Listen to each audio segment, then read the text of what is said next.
At the time of recording this, the Void 3.0 rework has been out since the Witch Queen expansion for almost a month now. In this time, I have messed with different fragments, seasonal mods, weapons and more to create my own build that fits the playstyle I want, because there's a few viable options when it comes to creating a build for VoidWalker Warlocks this season.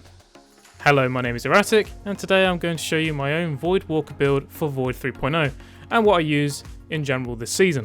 If you see anything you like today, please be sure to hit the like and subscribe for more content like this. Let's begin the video. First, I'll look over the subclass's abilities, aspects and fragments, then move on to the armor including mods, and finally the weapons I'm using. So looking into the subclass, the main super I use at the moment is Cataclysm Nova because of the amount of damage it can provide on impact and the fact that it can track the enemies upon impact with another 4 seeking projectiles which provide good damage too. The Supernova does damage over time and traps units caught inside, but there's not many enemies in the game like bosses where I want to be able to hold them down, and in this case I'd like to use something that just has more damage in general. And then finally with the Nova Warp, I'll use on the rare occasion if additional ad clearing support is needed, if I need something more than just weapons and abilities. So now we're moving on to the main abilities I like to use for the Void subclass. I like to use the Healing Rift for my class ability because it can help me with the additional support if I'm not able to get my Devour procs in time, or if I want the additional Overshield for additional support on top of my health bar. In easier content or content I don't feel like I'm going to die as much or die at all, I will put on the Empowering Rift to make ad clearing faster for whatever easier content I'm doing. For my movement ability, I feel as if the only choice is Burst Glide for all-round consistency. Others might disagree, depending on what other content you do. So for example, like PvP, you might want to use Blink, maybe, or even Balanced Glide in content where you find difficult to reach in higher places for parkouring. Apart from that, I think it is just Burst Glide for the win. The only Void melee for the Warlock is Pocket Singularity, which allows me to apply the volatile effect to the enemy when I hit them, and furthermore create a Void explosion when the target receives more damage afterwards. For my grenade, I like to use Vortex Grenade the most. However, when I was first messing with the grenades, I did like to use suppression ones because of all the seasonal mods, and fragments can be used in combination to gain benefits after use, and you couldn't use it on Warlocks beforehand. The Vortex Grenades do a nice amount of damage and catch enemies inside it, dealing continuous damage, which is why I like using it. For my aspects, I use Feed the Void, which allows me to gain debatably the best buff in the game called Devour whenever I get a kill with a Void ability. If I do, the buff will last for 8 seconds and I will gain instant full health. As long as I'm getting consistent final blows for using anything at this point while it is active, I will keep getting consistent full health, and my time for the Devour buff will extend itself back up to 8 seconds each time. I love to see it, it's my favourite buff in the game. My second aspect is Chaos Accelerant, which allows me to charge my grenades to make them, as they say in the description, even more deadlier. Specifically for the Vortex Grenade I'm using, it will increase the size of the vortex and extend its linger duration, which works very nice with my build, which I'll show you soon. For my Void Fragments, I'm using Echo Remnants, which will allow to further increase the linger duration of my Vortex Grenades, which nicely stacks on top of the linger duration with the aspect. I'm using Echo of Instability, which will grant me volatile rounds to my Void weapons when I defeat a target with a grenade, which is happening all of the time for me. This then allows me to have a free mod slot in my armor for other Elemental Well mods. I am given plus 10 strength here for my melee cooldown on this fragment. In my final fragment slot, I am using Echo of Undermining, which allows my grenades to have a weaken effect. This means when a target is hit by my grenade, they will receive more damage from other damage sources and have their movement speed slowed. The targets may also find it difficult to fire at you during the time they're hit too. This fragment does minus 20 discipline however, but luckily for me on my armor, I do have the stats to gain 100 discipline still, so I still like to run this fragment.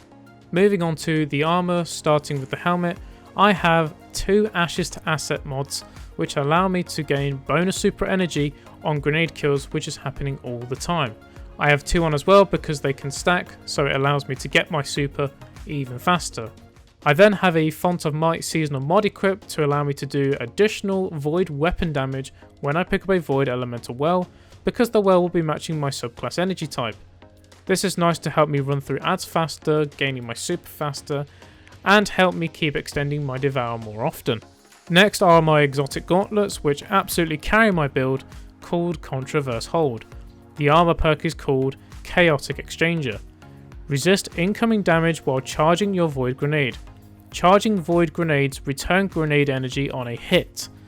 Now, noticing it says on a hit doesn't mean it's limited to a singular hit of your grenades. It's going to keep giving you grenade energy every time a target is hit, meaning it's limitless. That includes all the continuous ticks of the vortex grenades I am using as a hit. Now you can see how this build is starting to shape. Also, in the arms I am using Bolstering Detonation, which allows me to gain class ability energy whenever I deal damage with my grenade. This means I can have my rift up a lot of the time whenever I need it. Finally, in the arms I am using Elemental Ordnance, which allows me to create void elemental wells when I get a grenade kill because of the matching void energy subclass. In the chest now I am using the Thermos Shock Plating, which is a seasonal mod that reduces incoming damage from arc and solar, which is nice because most of the enemy types I'm facing at the moment only really deal this type of damage, so giving me a little bit of survivability there.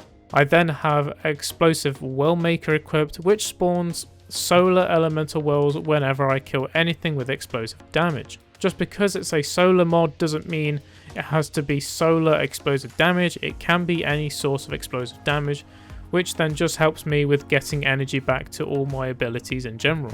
Onto the legs, I'm running Better Already, which starts instant health regen whenever I pick up an orb power.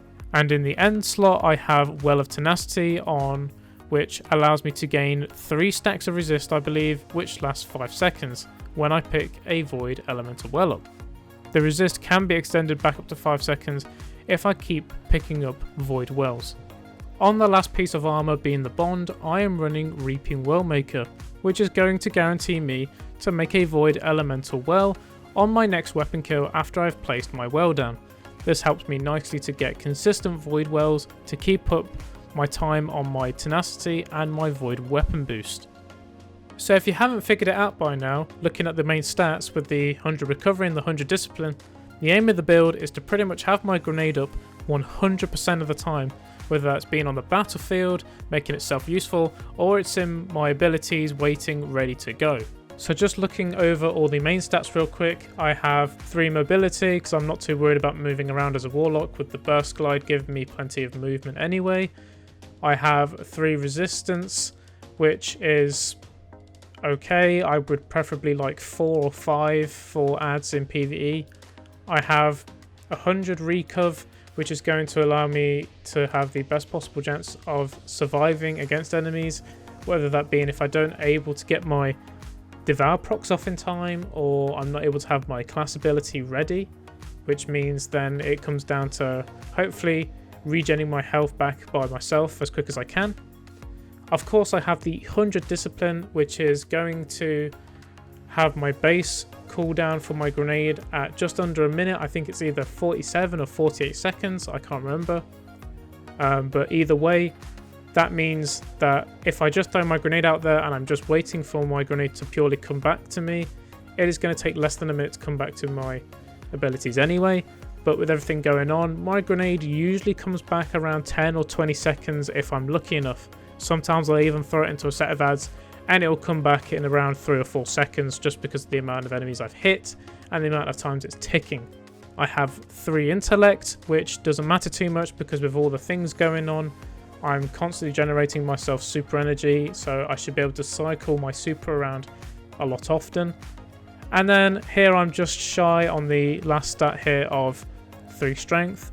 I'll try and find a way to bump that to 4 strength as well, which is only going to help me with my pocket singularity, which is nice because it helps me get volatile applied to the enemy, but I also have a fragment anyway, which is going to allow me to apply volatile rounds to enemies when I pick up a void elemental well.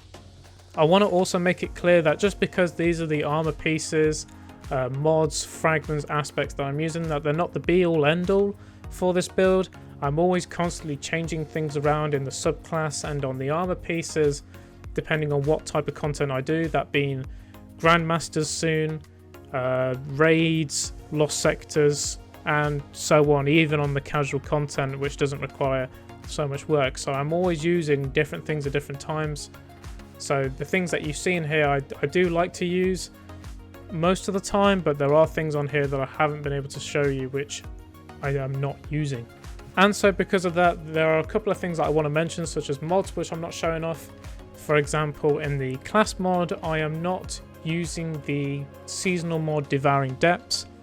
There's simply no reason as to why I'm not using this. I should have it on, which will help me deal a lot more substantial damage to my Nova Bomb whenever I have Devour procced, which is a really, really nice buff to the super in general. And also, if I'm trying to push the boundaries of getting my grenade back faster, I could have Stasis Subclass gauntlets on, which will allow me to then slot in 2 grenade kickstarts, which help me to gain a portion of my grenade energy back when I throw the grenade out. So at the moment for weapons, I'm using things like Succession, which I use for long range in PvE, which allows me to, kill things from long ranges. I use things like Outbreak Perfected as a kinetic if I can't use a primary weapon in my energy slot. I like to use Pardonal Dust here for blinding grenades, auto-loading holster, and Demolitionist, which is going to help me with harder content and getting my grenade back a little bit. I use Izanagi's Burden for the Valve Disciple raid in combination with the Hake rocket launcher. I've got a Deliverance here from the raid, which has Demolitionist Surrounded, which is okay for getting my grenades back. For my primary slots, I have Palindrome Adept here with Quickdraw Thresh. I would pretty much like something here though with Demolitionist, however, to get my grenades back even faster if I want to push it further. I have Truth Teller, which comes with blinding grenades, auto-loading a Swashbuckler. Not a fan of the Swashbuckler much, but the blinding and the auto-loading is perfect for this, and all being that is Void. I also have a Funnel Web currently, Submachine Gun, which has Subsistence and Focused Fury. However, I would like to replace Focused Fury with either Frenzy or Demolitionist to help with getting my grenade back even faster.